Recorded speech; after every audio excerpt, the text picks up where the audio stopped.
আসলে সবসময় স্ট্রং থাকা যায় না। নিজেই নিজেকে সান্ত্বনা দিয়ে মন খারাপ ভালো করাও যায় না। কষ্টগুলো ভেতরে জমিয়ে রাখতে রাখতে একটা সময় আমরা আর নিজের সাথে পেরেও উঠি না। তখন নিজের ভেতর জমিয়ে রাখা তীব্র কষ্টগুলো একটু একটু করে বাষ্প হতে থাকে। তখন ইচ্ছে করে কিছু মানুষকে চোখের সামনে দাঁড় করিয়ে মনের ভিতর জমিয়ে রাখা সব কথাগুলো তাদেরকে বলে দিই, আপনার এই ব্যবহারে আমি প্রচণ্ড কষ্ট পেয়েছি, আপনার এই কথার আঘাতে আমি ক্ষতবিক্ষত হয়েছি। ইচ্ছে হয় নিজের ভেতর জমিয়ে রাখা সকল রাগ, ক্ষোভ, যন্ত্রণাগুলো তাদের উপর উগরে দিই। অতঃপর তাদের কাছ থেকে অনেক দূরে সরে আসি।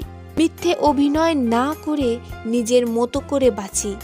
নিজের স্বপ্ন নিয়ে, নিজেকে নিয়ে, নিজের আনন্দগুলোকে নিয়ে একটুখানি ভালো থাকি।